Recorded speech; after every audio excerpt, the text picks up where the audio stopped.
I wanted to ask you about an experience that many of you know. About 3 years ago, I was diagnosed with leukemia, and I had a series of events and so on. And there's a gentleman on the planet living in Brazil, in Abidjan. His name goes by the name John of God in English. And now, who am I to ask you whether entities can enter into somebody else's body? By the results of what you experienced. Yeah, but I had this most amazing experience with John of God. Because like Jesus, his vibration of well-being was dominant. And because your expectation didn't prevent it, in that alignment, you experienced that. So, I haven't been back to check blood levels or anything like that because I just go by how I feel, and I feel fine. So, it's but so many things changed in it. But the major change after having this healing experience with this man who has treated some 40 million people over the last 40 years or so, was that a week after the experience, two of my children were with me on Maui. And when I walked out of the room, and I looked at they just looked totally different to me than they ever had before. They just looked like pure. You were looking at them through the eyes love. of Source. Yeah. And I mean, I was weeping. I mean, I put my arms around my daughter and told her how beautiful she is. I was holding my son. I looked at the ocean. It looked like a sea of love. I looked at the palm trees there. Alignment. Influenced to alignment. Yeah, it was so powerful. I mean, and what I think, my 71st birthday was a couple of weeks later, and I woke up that morning, my birthday, I was in San Francisco, and I was making a film about my father, about forgiveness and so on, called My Greatest Teacher. And all I wanted to do that day, and I never had a birthday like this, and I've never forgotten it, I went downstairs and I had a couple of $1,000s with me, and I went down and I got $50 bills. A couple of $1,000s with him. And I went out to Union Square, and all I did all day long, from 7 o'clock in the morning until about 5 o'clock in the afternoon, was just embrace homeless people, little old ladies who were looking for plastic water bottles to take back, and people didn't smell very good, and people who were, it was like, and I was just in this state of bliss. It was such a pure love. All I wanted to do was give. I just wanted to give. I just wanted to serve, and that impacted me so much that it's why I wear love on my shirt. It's why I'm writing about divine love. It's why I'm here speaking to you, who teaches us about something called divine love, and what a thrill it is for me to just be here in your presence. But it was all, what it seemed to me was happened is, like, when you're told that you have something like leukemia, there is fear associated with it. Not fear of dying so much, but just this cancer. It's that word, cancer of the blood, and there's so much of it in our society, so much of it. And I have a dear friend, her name's Anita Moorjani, who's written a book about her near-death experience called Dying to Be Me. And she talked about her cancer and how serious it was and how she was able to come back from it. And she said, it's just all fear. It's just all fear. It felt like the entities that came to me through John of God came in and took the fear, whatever that fear was related to that, and just removed it and replaced it with love. Is that? We would say it a little differently than the removal part. No. The emphasis on the love part, yes. Mm-hmm. So that the vibration of well-being was dominant. It's an interesting subject because everyone who is here in a physical body understands that they are going to make a transition. And yet it's seen by most humans as an inappropriate thing to do.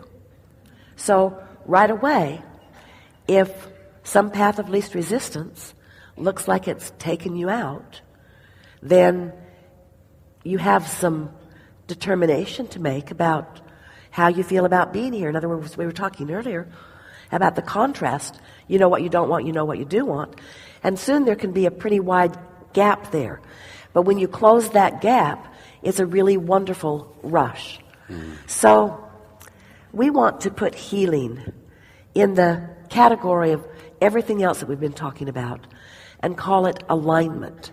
But we also want to say that there's an awful lot of true alignment that happens in what you call the unwanted death experience, you see.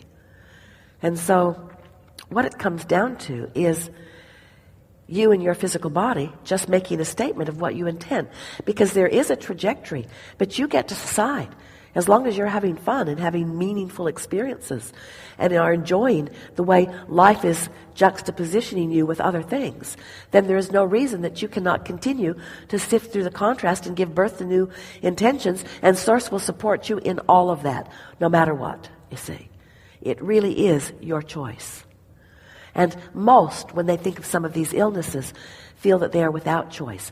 That's why you feel fear, is because fear is the opposite of the way Source feels about you in that situation, you see.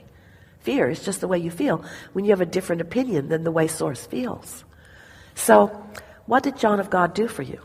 Because you, like everyone else, you have access to that energy stream. You did not need an intermediary to flow stronger energy at you. But what he did, he caused you to focus in a way where you had stronger expectation. In other words, he soothed the vibration of misalignment and allowed the vibration of alignment. He allowed, say that? That was so beautiful. You, by your attention upon him, found a way of allowing the energy that was there for you all along to be received by you. He's not receiving the energy and asserting it to you. You don't need someone to assert healing energy. You're all tapped in. But he helped you in the expectation phase. He, by virtue of what you know for him to do, what you've heard about him doing, caused your expectation to shift so that the fear was not there. And in the absence of the fear caused by your focusing upon him, then the healing took place. But the healing was such a feeling of love, such a feeling of, it's alignment, clarity. Use the word clarity. That's the best word to describe alignment.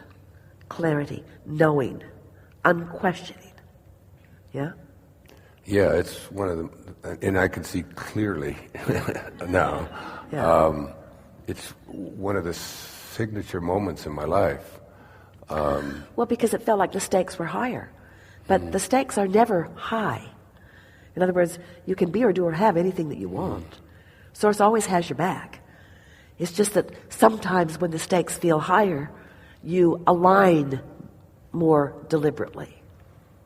But it created in me a sense of just wanting to serve, to get my ego out of this. Well, you can't not serve. When you're tuned in, tapped in, turned on, you act like a satellite dish, so that, in other words, it's what we were talking about earlier. People are zigging and zagging and zigging and zagging, and if you're tuned in and not, and tuned in and not, and tuned in and not, they don't have as much opportunity to rendezvous with you. But when you're consistently there, then more of them can rendezvous with you, you see. And the most interesting thing about that is you cannot serve others unless you have served yourself.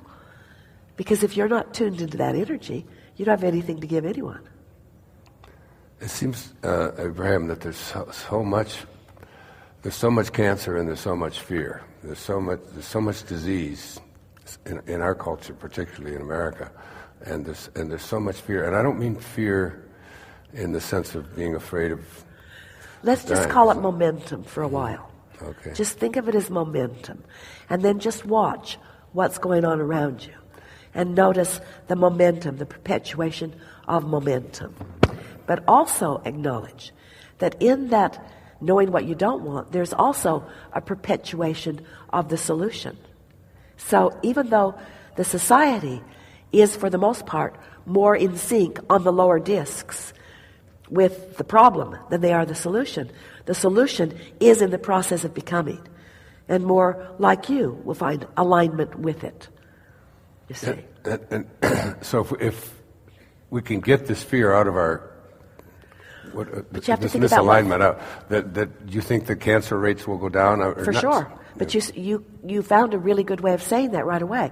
You said if we can get the fear out of it, and then you stopped yourself and said the alignment. Fear is the result of the misalignment. And so if we can direct our thoughts more upon what we want and not so much upon what we don't want. But that's going to require a lot of people being willing to reach for better feeling frequencies. And you know what we notice about so many of you? Until the stakes are really high, most of you are willing to put up with the Henri disc. You see, so much that you're living that is such a departure from what you really want isn't because you're a terrible person. It isn't because you've done terrible things. It's because you're chronically holding yourself away from the vibration of alignment that is natural to you. And so just a little bit of attention to the way you feel and a determination to feel better more of the time, it'll take care of that.